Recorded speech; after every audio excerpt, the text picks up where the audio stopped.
दोस्तों, रिटेंशन के बाद आने वाले आईपीएल 2026 के लिए भूचाल एकदम मचा हुआ है। एक के बाद एक ऐसे खिलाड़ी टीम से छोड़े गए हैं जो इस टीम की जान हुआ करते थे।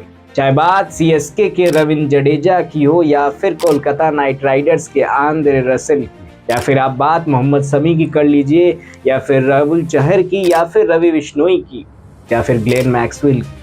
ये वो प्लेयर थे, उस टीम के प्लेयर थे जो उस टीम की जान हुआ करते थे।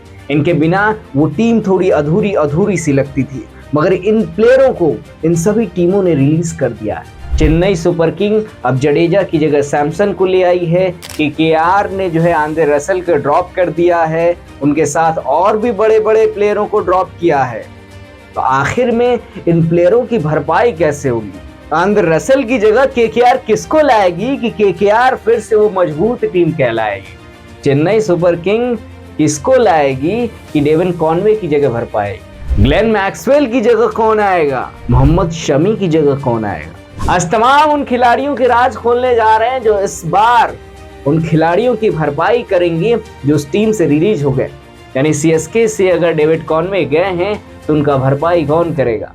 अगर केकेआर से आंद्रे रसेल गए हैं तो उनकी जगह कौन आएगा? आज इन्हीं तमाम चीजों को लेकर, आज इन्हीं तमाम खिलाड़ियों को एक्सपोज करने के लिए इन तमाम खिलाड़ियों के नाम लेकर हम आपके सामने आए हैं कि हर एक टीम के बारे में हम आपको बताएंगे कि इस टीम के इस खिलाड़ी की जगह कौन सा नया खिलाड़ी रिप्लेस होगा। और जब बोली लगेगी, जब ऑक्शन लगेगा, ऑक्शन के दिन होंगे अबू धाबी में, जब पूरी टीमें बैठी होंगी, तमाम टीमों के मालिक बैठे होंगे, तो कौन सी टीम किस प्लेयर की जगह भरपाई करने के लिए कौन से प्लेयर को लाएगा, वो सारे नाम हम आपको बताने जा रहे हैं। तो चलिए एकदम कुर्सी की पेटी बांध लीजिए और इत्मीनान से उन नामों को सुनिए। देखिए, सबसे पहले बात हम दिल्ली कैपिटल्स की करेंगे। दिल्ली कैपिटल्स के पास कुल 8 स्लॉट खाली हैं, यानी इनको 8 खिलाड़ियां लेने हैं, जिनमें से 5 स्लॉट जो है ये विदेशी खिलाड़ियों को लेकर भर सकते हैं। अब सवाल ये उठता है कि दिल्ली कैपिटल्स नीलामी में क्या करेगी, नीलामी में इनको कौन से प्लेयर्स चाहिए? तो देखिए, दिल्ली कैपिटल्स ने फैफ डु प्लेसिस और जेक फ्रेजर्स मैकगर जैसे टॉप ऑर्डर खिलाड़ियों को रिलीज कर दिया इस बार, जिससे इनके अपर जो ऊपरी क्रम के बल्लेबाज हैं वो काफी कमजोर हो गई है। टीम के पास केवल 3 विदेशी खिलाड़ी बचे हैं, इसलिए ऑक्शन में उन्हें कई विदेशी स्लॉट भरने होंगे।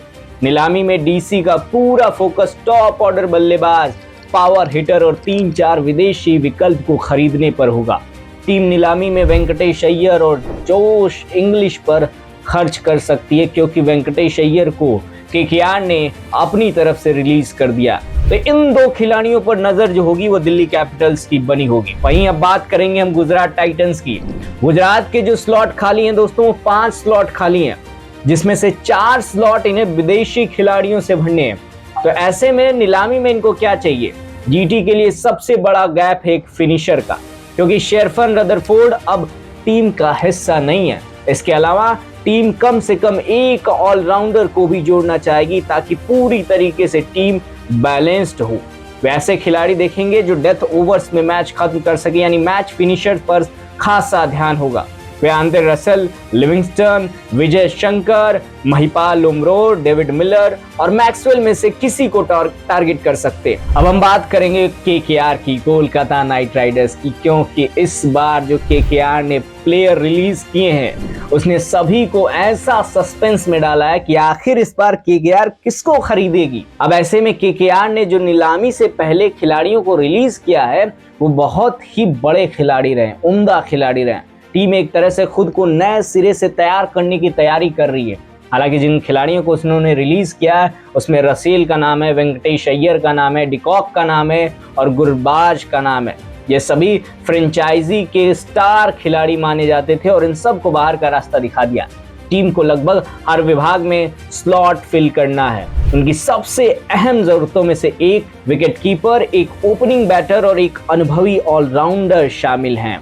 उनके पास बजट बहुत ज्यादा है, इसलिए केकेआर किसी भी बड़े खिलाड़ी को खरीदने की क्षमता रखती है। डुप्लेसी, सचिन रविंद्र, कॉनवे और मिलर पर निशाना साध सकती है इस बार। खैर, अब आगे बढ़ेंगे और बात करेंगे लखनऊ सुपर जायंट्स की, नवाबों की। देखिए, लखनऊ सुपर जायंट्स के पास कुल 6 स्लॉट खाली हैं, जिसमें से इन्हें 4 स्लॉट जो है विदेशी खिलाड़ियों से भरने हैं। नीलामी की बात करेंगे तो एलएसजी ने डेविड मिलर और रवि बिश्नोई जैसे महत्वपूर्ण खिलाड़ियों को, एक इंपॉर्टेंट खिलाड़ी जो एलएसजी के बैकबोन हुआ करते थे, डेविड मिलर और Ravi Bishnoi as a spinner, उनको रिलीज कर दिया। इसलिए टीम को एक मैच फिनिशर और एक अच्छे स्पिनर की बहुत सख्त जरूरत है जो दिग्वेश राठी का साथ दे सके। हालांकि दिग्वेश राठी आक्रामक पे तौर पर जितनी उनकी कमाई नहीं होती उतनी पेनाल्टी दे देते हैं, मगर दिग्वेश राठी के साथ एलएसजी को एक और ऐसा बॉलर चाहिए जिनका साथ दे सके। टीम की नजरें जो होंगी किन खिलाड़ियों पर होंगी इस पर बात कर लेते हैं। तो रमनदीप सिंह पर होंगी, क्विंटन डिकॉक पर होगी बतौर ओपनर विकेट कीपर, रसेल पर होगी, सचिन रविंद्र पर होगी, एडन जैम्पा पर होगी ताकि वो स्पिनर का भरपाई कर सके, हसरंगा पर होगी क्योंकि हसरंगा भी रिलीज हो चुके हैं, महेश तीक्ष्णा पर होगी क्योंकि महेश तीक्ष्णा भी रिलीज हो चुके हैं। अब हम आगे बढ़ेंगे और बात करेंगे पंजाब किंग्स की। पंजाब किंग्स के पास कुल 4 स्लॉट खाली हैं जिसमें से 2 स्लॉट इन्हें विदेशी खिलाड़ियों के लिए रखा है, 2 स्लॉट जो है विदेशी खिलाड़ियों से भरने।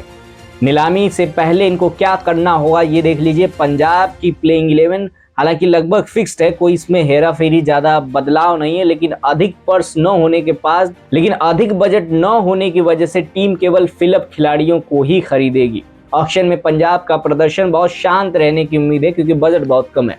टीम केवल स्टोइनिस के बैकअप ऑलराउंडर और एक अनुभवी मिडिल ऑर्डर बल्लेबाज की तलाश करेगी। उनकी जगह डेविड मिलर को वापस लाने और सचिन रविंद्र कॉनवे में से किसी एक को खरीदने पर पूरी कोशिश करेगी ताकि बैकअप मजबूत हो सके। वहीं राजस्थान रॉयल की बात करते हैं तो राजस्थान रॉयल के बाद कुल 9 स्लॉट खाली हैं और 1 स्लॉट इन्हें विदेशी खिलाड़ी से भरने हैं। आरआर ने अपने तीनों जो मेन स्पिनर्स हैं जैसे तीक्ष्णा हुए, हसरंगा हुए और कार्तिकेय हुए, इन तीनों को रिलीज कर दिया और आरआर ने ये कहा कि नहीं भैया इस बार जो है हम नए सिरे से नए स्पिनर्स लाएंगे। और हालांकि उनके पास रविंद्र जडेजा के रूप में एक एक्सपीरियंस्ड स्पिनर आ गया है, एक ऐसा प्लेयर आ गया है जो कभी सीएसके के लिए जान हुआ करता था, वो अब राजस्थान रॉयल का हिस्सा बन गया।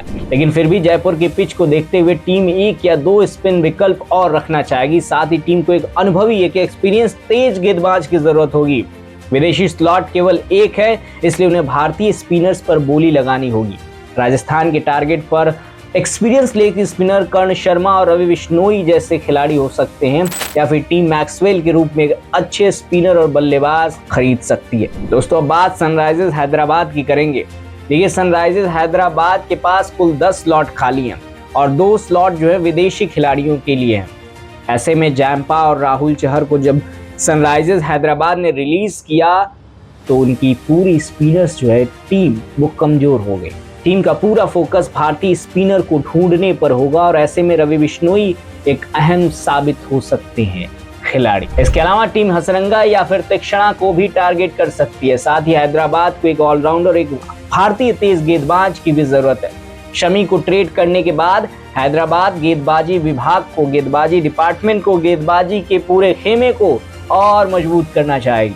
सनराइजर्स हैदराबाद हमेशा बोल्ड पिक करती है, बेस्ट पिक करती है, इसलिए वो कुछ अनोखे खिलाड़ियों पर दाव लगा सकते हैं। जैसे टीम आकाश मधवाल, चेतन साकरिया, कमलेश नागरकोटी, आकाशदीप या राजवर्धन हंगरेकर को टारगेट करते दिख सकती है।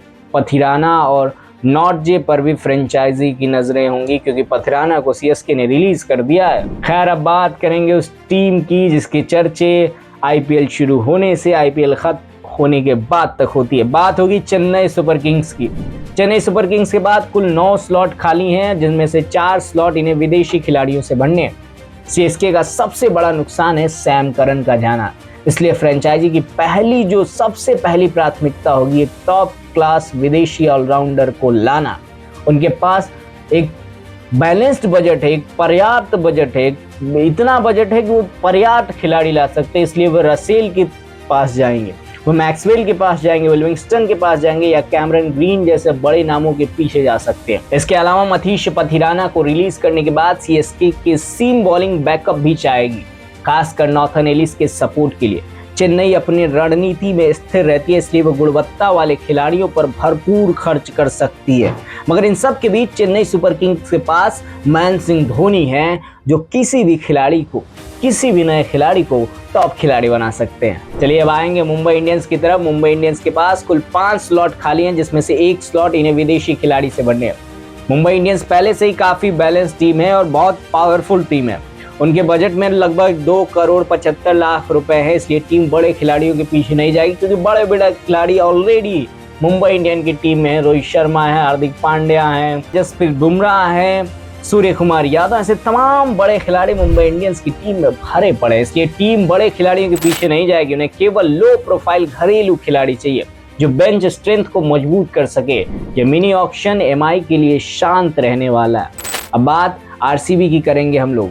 कुल स्लॉट आरसीबी के पास 8 है, जिनमें से 2 स्लॉट इन्हें विदेशी खिलाड़ियों से भरने हैं। आरसीबी को सबसे ज्यादा जरूरत है एक ओवरसीज फास्ट बॉलिंग बैकअप की, जो हैजलवुड की अनुपस्थिति या वर्कलोड में मदद कर सके। टीम ने लुंगी एनगिडी को रिलीज कर दिया। इसके अलावा यश दयाल के बैकअप की भी जरूरत होगी, क्योंकि यश पिछले सीजन कुछ खास फॉर्म में नहीं दिखे थे। साथ ही एक डेथ ओवर स्पेशलिस्ट भी जरूरी है जो भुवनेश्वर का साथ दे सके। आरसीबी गेंदबाजी विभाग की और मजबूत करते हुए इस बार दिखेगी, क्योंकि आरसीबी के पास बैटिंग ऑर्डर बहुत मजबूत है। आरसीबी हमेशा जो है बॉलिंग से मात खाती, लेकिन पिछली बार आरसीबी ने खिताब जीता था, पहली बार। और इस बार फिर आरसीबी चाहेगी कि हम ऐसी टीम बनाएं कि पूरी टीम की बखिया बिखेर दें। दोस्तों, आईपीएल की जब बोली लगेगी तो सबकी निगाहें केकेआर पर टिकी होंगी, सीएसके पर टिकी होंगी, आरसीबी पर टिकी होंगी, राजस्थान रॉयल्स पर टिकी होंगी, साथ ही साथ दिल्ली कैपिटल्स पर टिकी होंगी, सनराइजर्स हैदराबाद पर टिकी होंगी निगाहें गुजरात टाइटंस पर, लखनऊ सुपर जायंट्स पर। उन खिलाड़ियों पर टिकी होंगी जो बड़े बजट के साथ निकल गए हैं। अब निकले तो निकले, अब वो खिलाड़ी कितने में दूसरे खिलाड़ी की भरपाई कर पाएंगे, ये सारे पर्दे जो है ऑक्शन वाले दिन खुलेंगे। जिस दिन ऑक्शन होगा उस दिन सबसे पहले हम आपके पास तमाम ब्रेकेबल खबरें लेके आएंगे। उसके लिए चैनल को सब्सक्राइब करना बिल्कुल ना भूलिएगा।